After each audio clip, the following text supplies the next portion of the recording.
That's how things go with technology. All right, I wanted to get the picture of this book up here because it is probably the best source right now in terms of gathering as much as we know about the 1737 Jacob Mast, this book by Lloyd Mast. So the early part of my presentation is a bit speculative, discussing the European religious and political context in which the Mast family became immigrants, and suggesting the likely religious and practical motivations for our ancestors' choices, given their eventual affiliation with the Anabaptist movement in the Amish church. Once the Masts moved to America, the picture becomes a bit clearer, and my focus becomes directed toward the descendants of Joseph Mast and Veronica Berkey, Joseph being one of the sons of Jacob Mast, the 1737 immigrant. I've also decided to give some attention to the descendants of Magdalena Mast and Michael Troyer, Magdalena being one of the Mast orphans that came over in 1750, as Lois Ann has noted. The descendants of these two Mast families were closely linked with the life and history of the Old Order Amish in North America, which is the basis for considering them together in this presentation. The last part of my presentation deals with the life and influence of two church leaders from these lines of Mast descendants, the Bishop David A. Troyer and the Deacon Daniel E. Mast. And then I conclude with a reflection on the silent witness of Samuel Mast, a World War I conscientious objector who died of the influenza while being held as a prisoner at Fort Leavenworth. So that's the plan for where we're going. Based on what we know for sure, or at least is likely the case, the story goes something like this. In the town of Gugisburg in the Bernese Oberland of Switzerland during the 1600s, there lived a family known as the Masts, perhaps involved in the feed industry if the name is an indication of occupation. Here's where the story sounds like one of those genealogy chapters in the book of Genesis. And I looked in my bag this morning and I see that this chart of our Mast ancestry in Switzerland has all this information in a very helpful visual form. So you may want to pull this out as I work through these names. From the family of Mast in Gugisburg, there was a man named Benedict, born around 1570, who after the death of his wife, Anna, was married to Elsa Alban. And Benedict and Elsa begot Peter, who was baptized as a child on May 18, 1600, and Peter, when he grew up, married Annie Zweilen after the death of his first wife. And Peter and Annie begot Uli, who was baptized as a child on March 13, 1634. And Uli grew up and married Elizabeth Byler on January 18, 1661.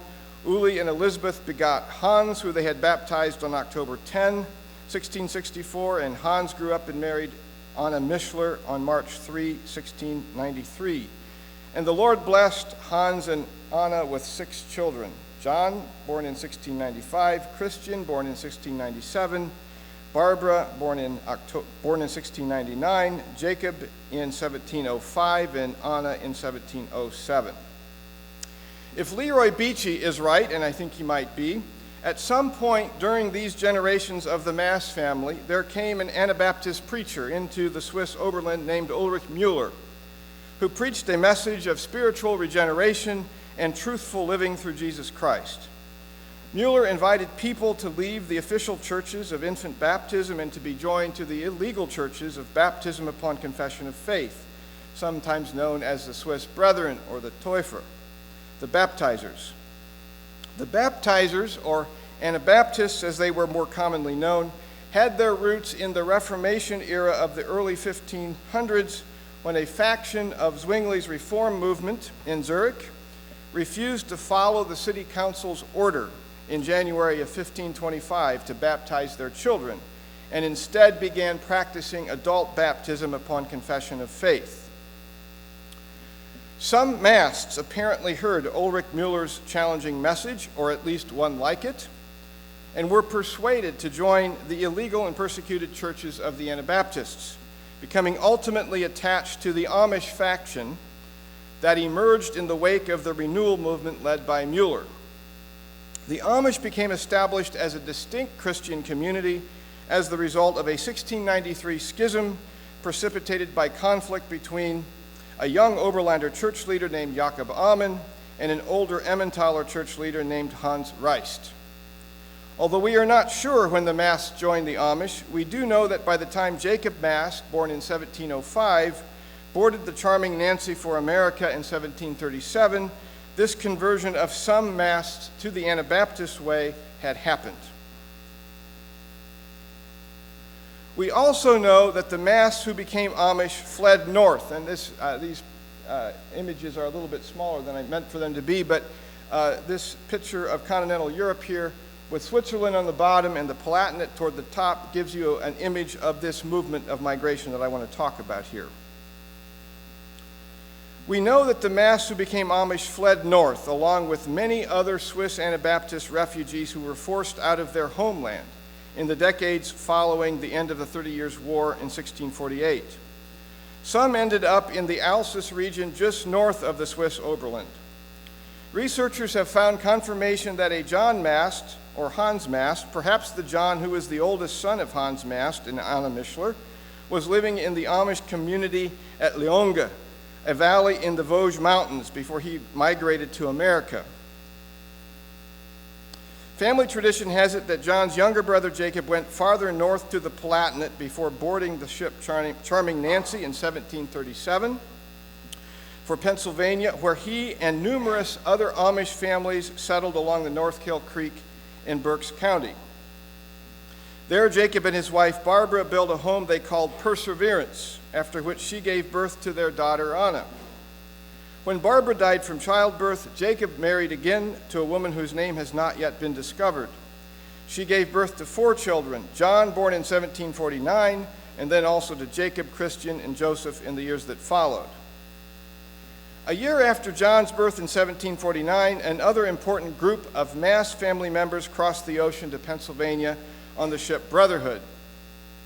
John Mast, who was likely the brother of Jacob who had crossed in 1737, and also likely the John who shows up in the records at Longa, came with several nieces and nephews, the orphan children of another brother of John's.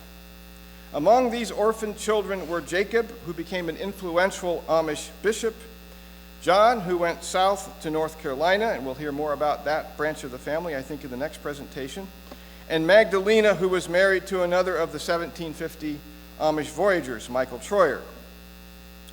In Leroy Beachy's magnificent history of the Amish, Unser Leid, he has a beautiful tribute to Magdalena Mast Troyer that is worth quoting because it shows how this migrant family story I've been telling is encompassed in the life of one strong woman of plentiful years and many children. And this is a quote from Beachy. Ever a hardy pioneer soul, her lifespan, that is Magdalena Mast's lifespan, can be neatly divided into 4 separate stages. First, her birth and growing to maturity in Europe.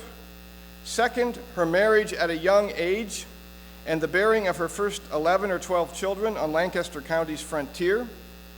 Third, the birth of her last 2 or 3, the nurturing of all of the 14 to adulthood and marriage, and finally the loss of her husband in the Glades settlement in Pennsylvania's southwestern frontier. And fourth, in the joining of 8 of her married children in the new Amish settlement in the Ohio wilderness. This is Holmes County. On a hilltop near Walnut Creek in Holmes County, Ohio, and this is still part of Leroy Beachy's quote here, along the township boundary that separated the farms occupied by the families of 2 of her married daughters stands Magdalena Mast's fieldstone grave marker inscribed simply 1827 MT. I think that gravestone may have been replaced by a bigger one, but that's what it looked like. The path of Magdalena Mast Troyer from Europe to eastern Pennsylvania to southwestern Pennsylvania to Holmes County, Ohio, is also the path taken by most of the family associated with the 1737 immigrant Jacob Mast, who was likely Magdalena's uncle. Between the 2 of them, they have contributed a mighty stream of descendants to the Old Order Amish peoplehood, as well as to the Mennonite Church and many communities beyond. So why did the Masts migrate north jumping back to Europe again for a moment. So before exploring the experiences of the Mast family in North America, let's consider for a moment why they became migrants. What is the context of the decision by at least one member of the Mast family, sometime in the late 17th or early 18th century, to leave a secure homeland of many generations in the Bernese Oberland for a life of great uncertainty, persistent poverty, and profound vulnerability? That is, for a life of migrancy. Although Hans Landus was the last Anabaptist to be executed in Zurich, the authorities in Zurich and Bern cantons of Switzerland issued numerous mandates against Anabaptist communities throughout the 1600s. Mandates that empowered authorities to enter Anabaptist homes, rip parents away from their children, confiscate property, and imprison Anabaptists indefinitely. One of the most heartbreaking images in the Martyr's Mere is that of a Swiss Anabaptist woman, Elizabeth Miley, being separated from her children following the 1637 expulsion order in Zurich, which sought to force all Anabaptists to leave the canton and forfeit all their property. Elizabeth was the daughter-in-law of an Anabaptist minister named Hans Miley, who had been imprisoned as a result of the expulsion order. The account in the Martyr's Mere notes that Elizabeth had a nursing infant among her children, that her husband Martin was also imprisoned along with his brother Hans and his wife Barbara, and that the property of the elder Hans Miley was confiscated and sold for 14,000 guilders. The prison conditions were harsh, the prisoners were shackled and handcuffed, and they were fed only bread and water. The Martyr's Mere takes particular note of the fate of the children. Quote, "Their children, as poor forsaken orphans, were put out among strangers, which, as may easily be supposed, must have caused no small sorrow and anxiety to the hearts of these imprisoned parents. Nevertheless, they remained unchanged in their faith, notwithstanding their love to their afflicted children." End quote.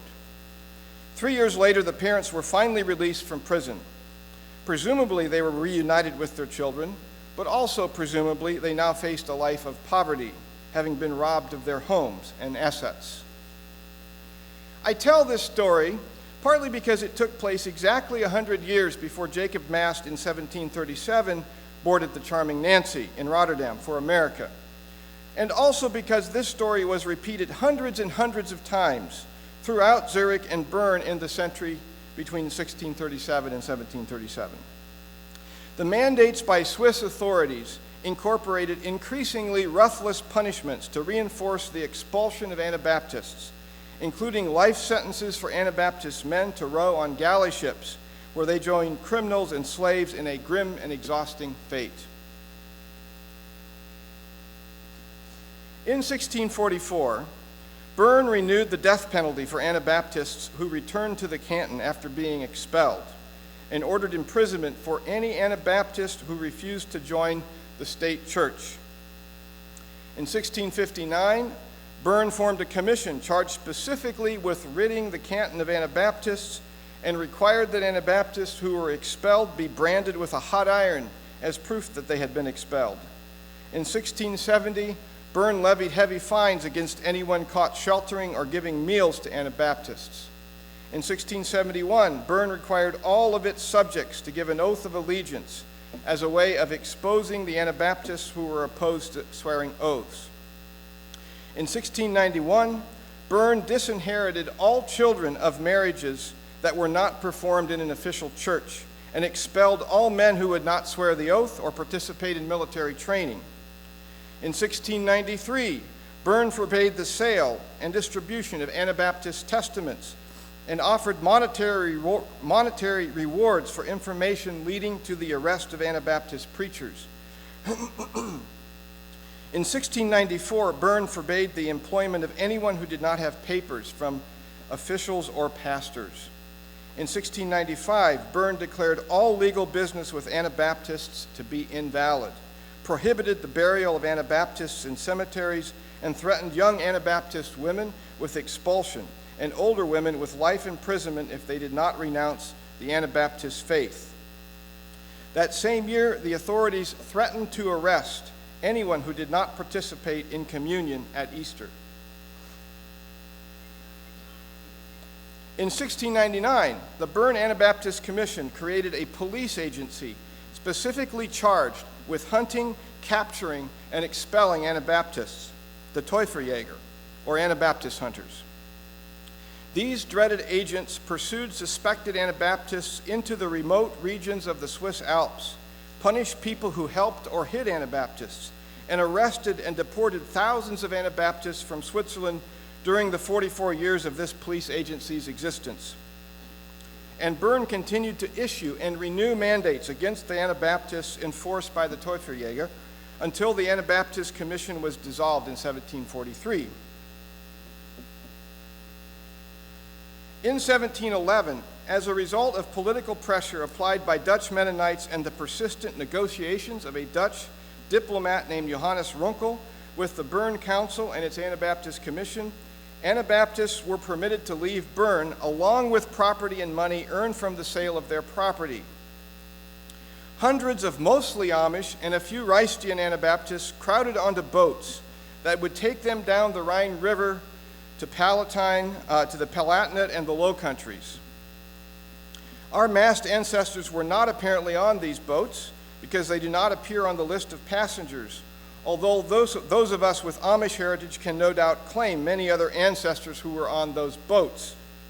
Stutzmans, Rabers, Schwarzentrubers, Schlabos, Summers, Wengers, Roths, Millers, Yosts, Eberlys, Stuckies, for example. So let's return to the question of why our Mast ancestors would leave Bern and the beautiful town of Guggisberg in Switzerland, which they probably did at some point after 1710. Like some of you, I've thought about this question while exploring the breathtaking beauty of the Bernese Oberland myself. Why would anyone want to leave this place? It should be clear now that they left because they were not wanted. They left because when they joined the Amish, they became part of a despised and hated religious minority group that was viewed as a threat to the stability and well-being of Swiss society. They left because they were threatened with deportation, threatened with fines, threatened with prison, threatened with being separated from their children. They left because their government finally declared that it was illegal to do business with them, to even offer them food and water and shelter. They left because their marriages were not recognized as legal, their unbaptized children regarded as heathen, and their faith practices considered heretical and seditious. They left for religious liberty. The Dordrecht Confession of Faith, crafted by the Flemish faction of Dutch Mennonites in 1632, is an important expression of the faith convictions of the Amish, so much so that Amish adherence to the Dordrecht Confession polity contributed to the 1693 Amish division from the Swiss Brethren. In Article 14 of the Confession, it states that, quote, according to the doctrine of Christ, we are not to do wrong or cause offense or vexation to anyone, but to seek the welfare and salvation of all.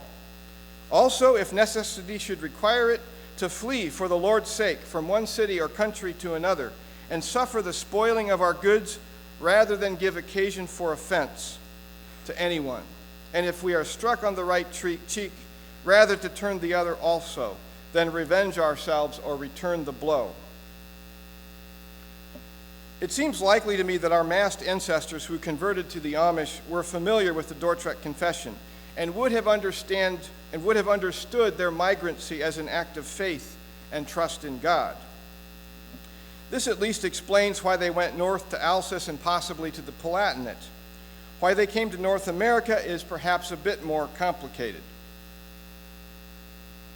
In the aftermath of the 30 Years' War, Alsace and the Palatinate became attractive emigration destinations for beleaguered Swiss Anabaptists. Alsace had a history of greater tolerance for Anabaptism and of landowners eager to rent their estates to skillful farmers, which Swiss Anabaptists were by reputation. The Palatinate had been devastated and depopulated by the violence of the 30 Years' War, and its elector, Karl Ludwig, had issued an invitation for Swiss Anabaptists to settle there, to help restore and repopulate the territory. Both the Alsace and the Palatinate became places of refuge, But even here, there were restrictions, extra taxes, and the persistent feeling that Anabaptists were second-class citizens. In the early 1700s, new mandates were issued against the Anabaptists in both the Palatinate and in Alsace.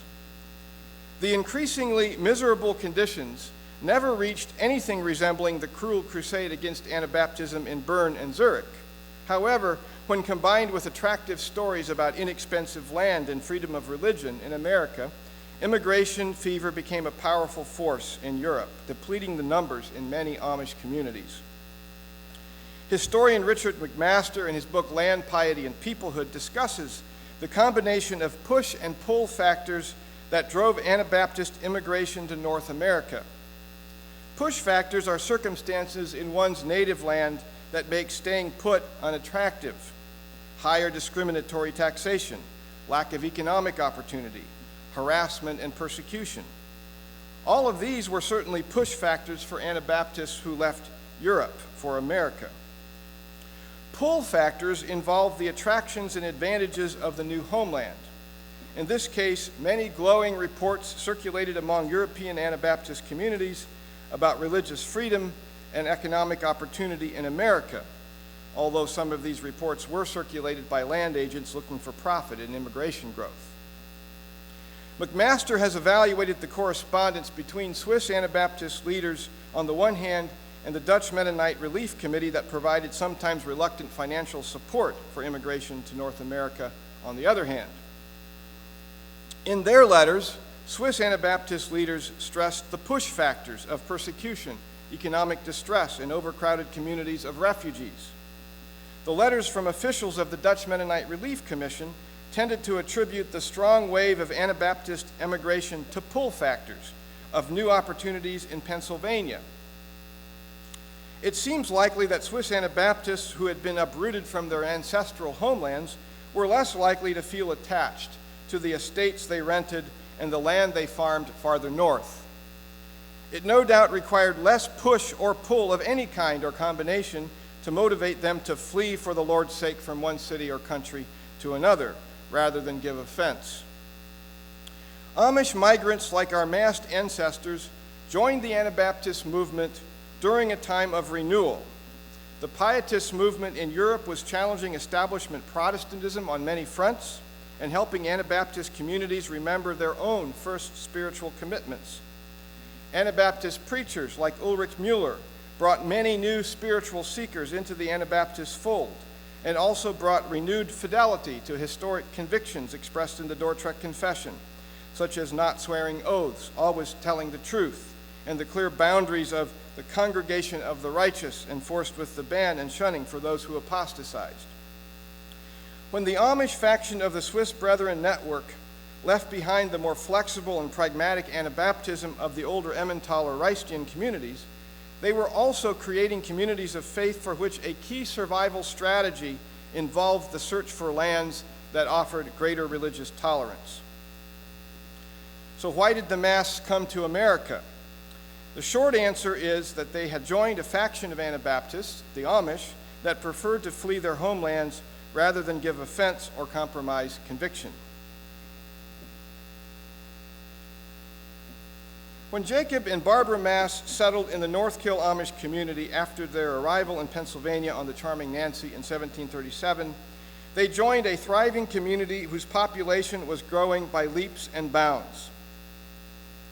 As the first successfully established Amish community in North America, North Kill provided a foothold for organized Amish congregational life, particularly following the arrival of Jacob Hertzler, the first Amish bishop in America. The North Kill settlement was also the site of numerous deadly attacks by Native Americans who had been scripted into the war between France and England, a war that became known as the French and Indian War. This war was officially declared in 1756 and unfolded with many tragic consequences on the North American frontier during the coming years. One of those consequences was that in September of 1757, Delaware and Shawnee warriors attacked the household of Jacob Hostetler, killing Jacob's wife and two of their children, a daughter and a son, while taking Jacob and his two older sons captive.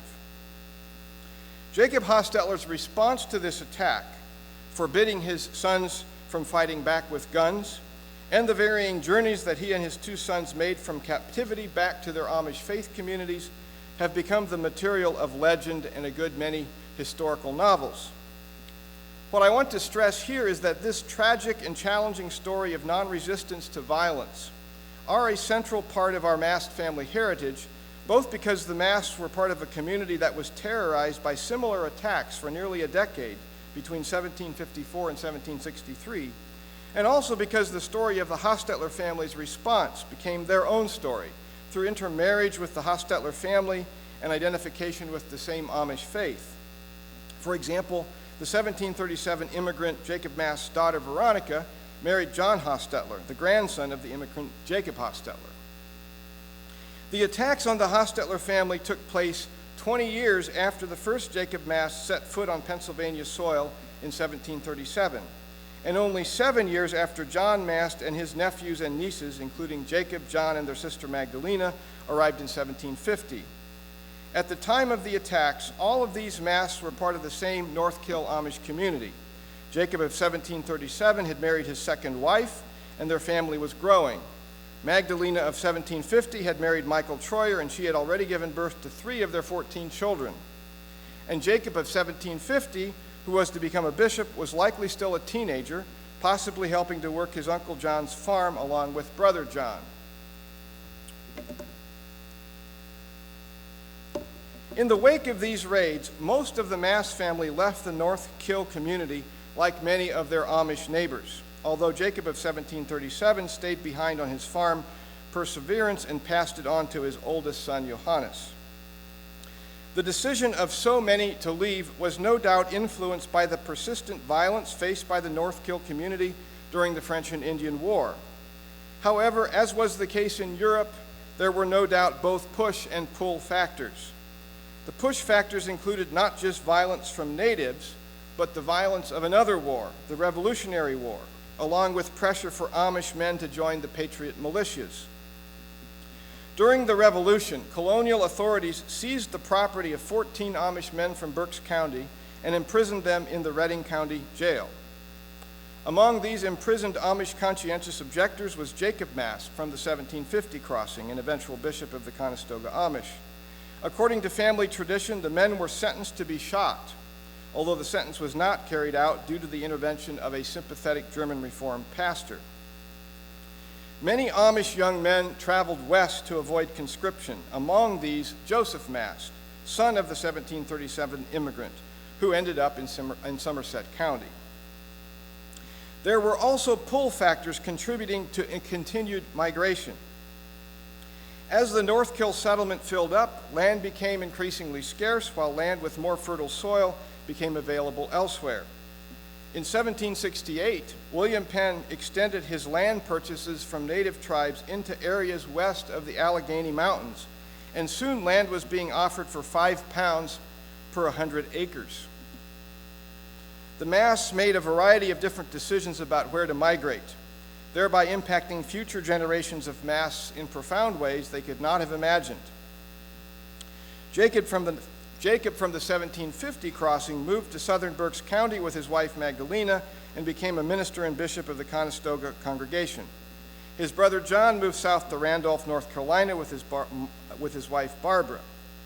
The Masts we are focusing on in this presentation moved west to the new Amish settlement across the Allegheny Mountains in Somerset County, Pennsylvania.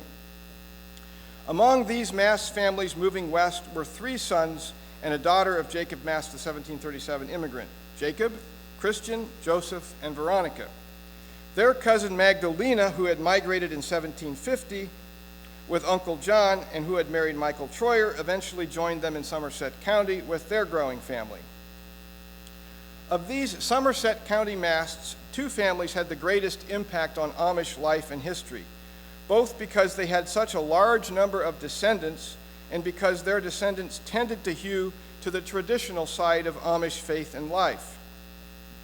The first of these families was that of Joseph Mast, who had gone west to avoid conscription and who fathered 11 children with his first wife, Veronica Berkey, and 2 children by his second wife, Mary Schrock. The second of these families is that of Magdalena Mast, who with her husband Michael Troyer reared 14 children. It seemed that like many of their Amish friends and neighbors, the Masts had become accustomed to migration.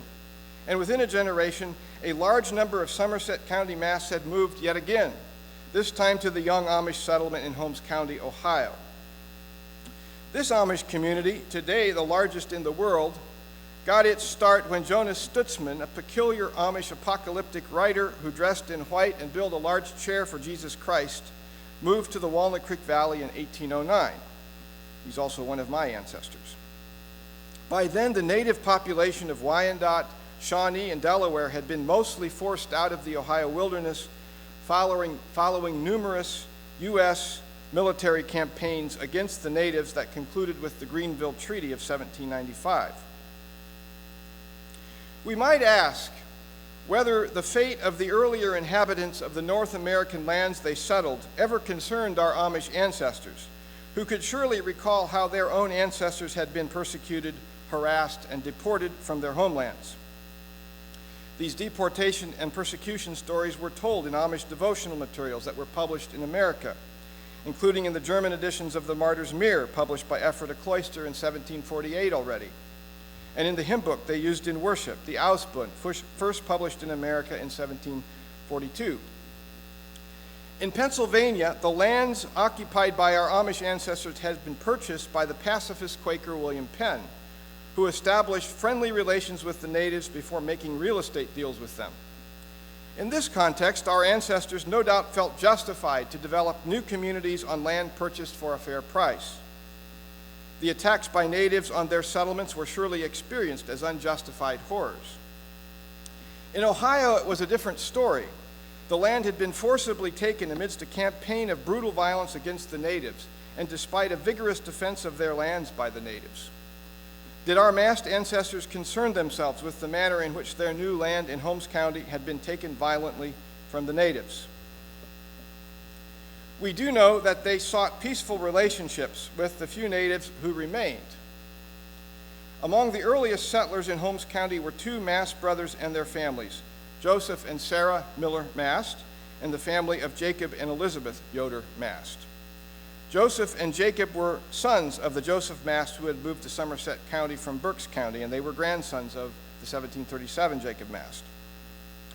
A family story tells how Jacob and Elizabeth Mast left their cabin door unbarred and discovered that Native Americans passing by the cabin following a night's hunt would slip into the cabin to sleep in front of the fireplace, while the Mast family was sleeping upstairs in the loft.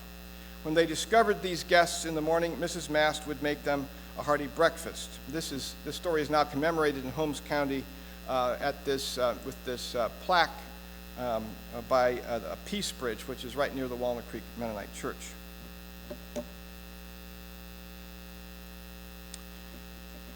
In June of 1865, 2 months following the end of the American Civil War, a large group of Amish ministers from all over North America met in Wayne County, Ohio, to address a brewing conflict within and among the Amish churches. The Amish at this point were not organized into a church conference, but their congregations related to each other through an informal network of mutual accountability. In 1862, the Amish ministers had held their first meeting also in Wayne County, Ohio, and had gathered each year since then in a variety of locations in order to discuss the growing differences of polity and practice in their now far-flung North American communities. These differences included disagreements about specific issues, such as whether baptism could be permitted to take place in a stream, whether worship services could take place in meeting houses, and how much to become involved in such worldly matters as political elections, civic organizations, and property insurance programs. More broadly, scholars have interpreted these issues as symptoms of the deeper and more defining question of how quickly the Amish were going to assimilate to American commercial culture, as well as to Protestant denominationalism. 89 ministers attended the 1865 meeting, and this is actually an image of the front cover of the minutes that were taken at that meeting. The Dienerversammlung is what they were called in German, ministers' meetings. This 1865 meeting was the most attended of any of the meetings that took place between 1862 and 1878. The ministers came from as far west as Johnson County, Iowa, as far north as Waterloo County, Ontario, and as far east as Juniata County, Pennsylvania. During the meeting, a large tradition-minded faction of the ministers, representing about 1/3 of the delegates, and coming primarily from Holmes County, Ohio, presented a document that laid out their views, including their opposition to attending worldly conventions or fairs, purchasing property insurance and lightning rods, wearing speckled, striped, flowered clothing, trimming the beard, carrying and hanging photographs of human likeness, merchandising according to the ways of the world, driving pompous carriages, singing songs with fast tunes, crossbreeding the horse and the donkey, serving in worldly offices, especially those involving force and military service, and decorating houses with unnecessary grand furnishings such as speckled walls and window paper, large mirrors on the walls, along with all kinds of pictures and such like. Peyton Yoder has described these concerns as a critique of an emerging American consumer culture, what the economist Thorsten Veblen called conspicuous consumption. This document was a critique of conspicuous consumption among the Amish.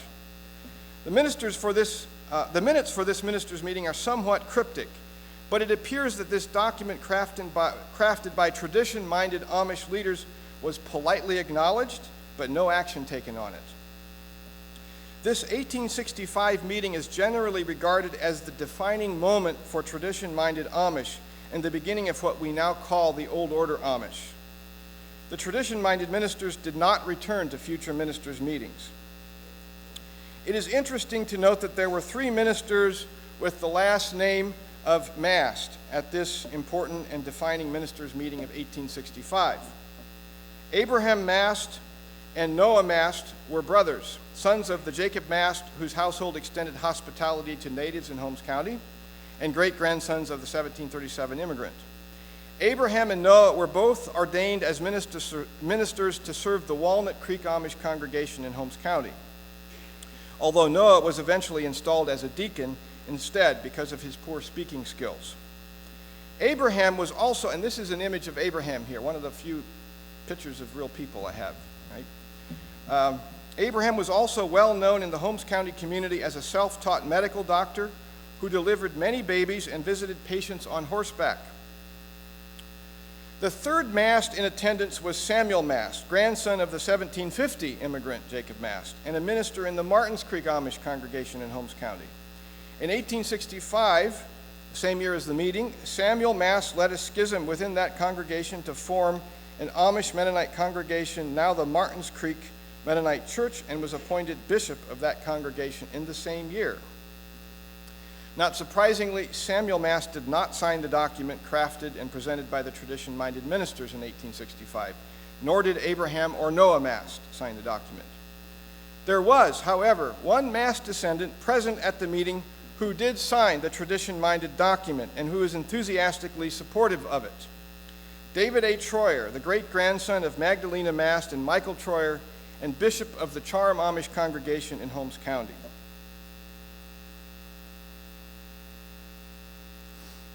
David Troyer was married to Elizabeth Beachy in 1845 at the age of 18 and was ordained to the ministry less than 3 years later. Only a year and a half later, he had been elevated to the role of bishop at the age of 22. I don't know if they make bishops at 22 these days in the Amish church or not. Troyer had a strong influence in the Holmes County Amish church community as a conservative leader who was concerned with hewing to the old ways. But he did not understand his convictions to be based on a mere concern for tradition. He rather advanced an understanding of church rules as expressions of fidelity to God's word. Troyer's influence has extended far beyond his lifetime, partly because he was a writer of numerous essays and poems, some of which were published in the periodical Herald der Waarheid, and most of which were gathered together in a book his children published posthumously called Hinterlassen Schriften, or Writings Left Behind.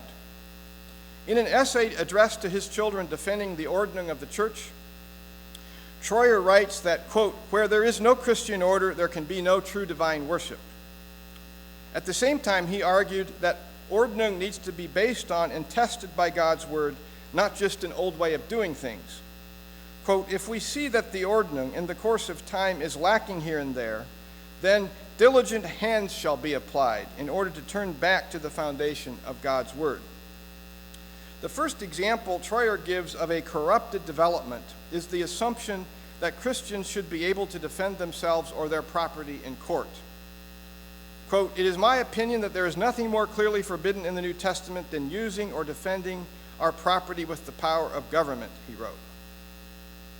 These examples illustrate well Troyer's approach to church life and order, maintaining rules that need to be validated by ongoing discernment from the Bible. The primary language is of law, a law that schools us in the peaceable way of Jesus Christ. In 1867, Bishop Troyer baptized a young man by the name of Daniel E. Mast.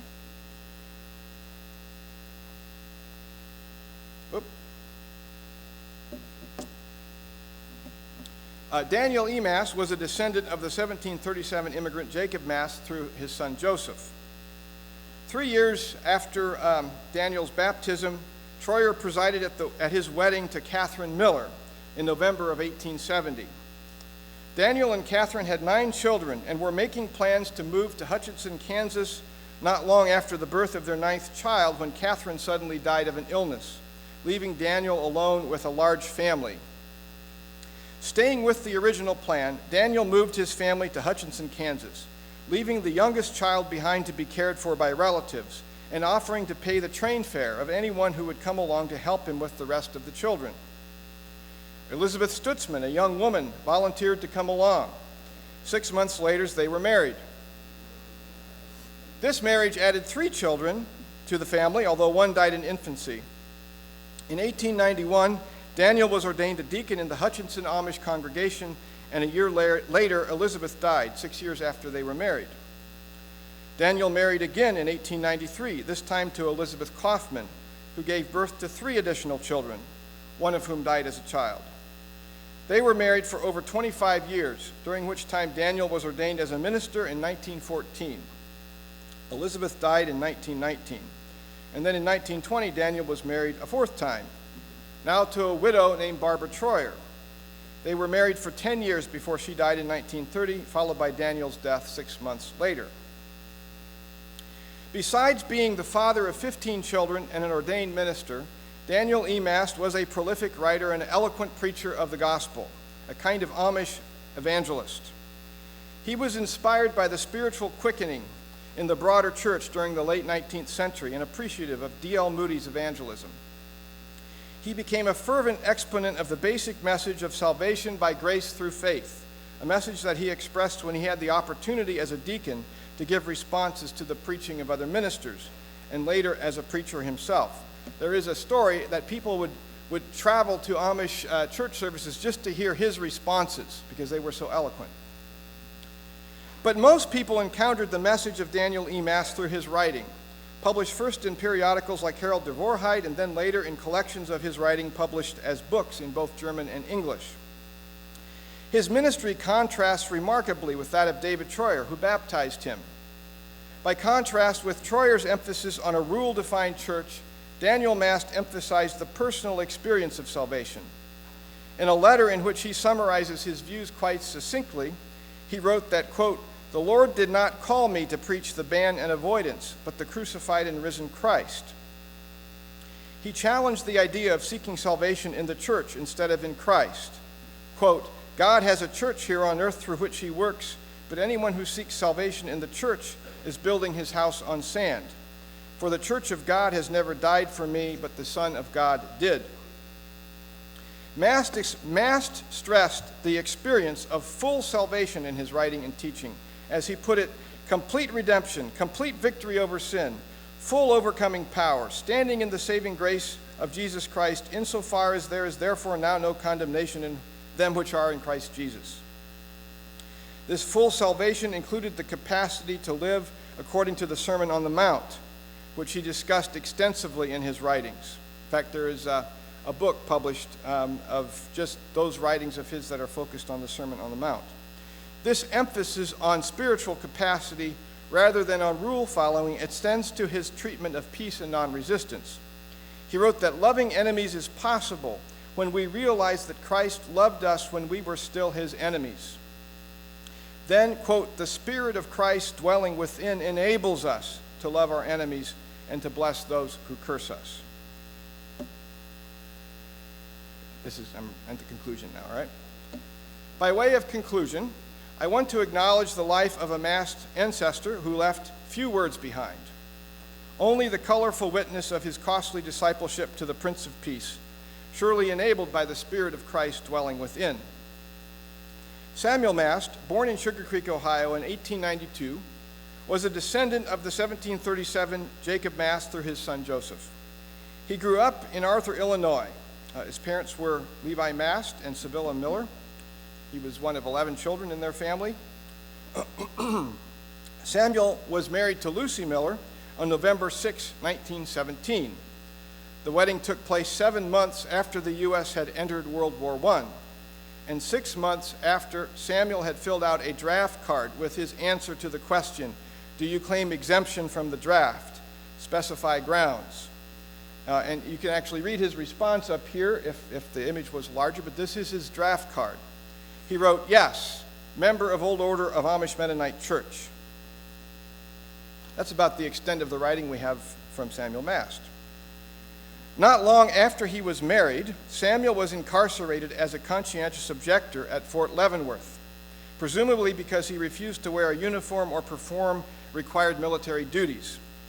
The Fort Leavenworth Times reported in June 1918, that 45 conscientious objectors were being transferred to the disciplinary barracks, their life sentences for refusing to wear a uniform having been reduced to 25 years. Although we don't know the specific conditions that Samuel Mast experienced, we do know that the U.S. military referred to Fort Leavenworth as a concentration camp for conscientious objectors.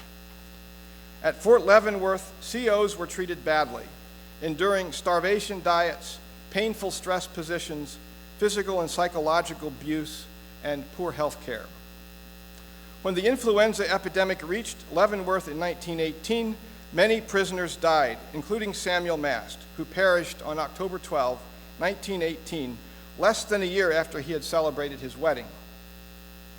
His body was sent back to Arthur, Illinois, where he was buried in a small Amish cemetery, his grave marked with a simple white stone and the words Samuel L. Mast, died October 12, 1918, aged 26 years, 5 months, 26 days. Like so many of our Mast ancestors, the faithful and truthful and peaceable choices he made in his life speak more eloquently than any words he might have written or spoken, although we are thankful for both the courageous deeds and the challenging words of our Mast ancestors. Thank you.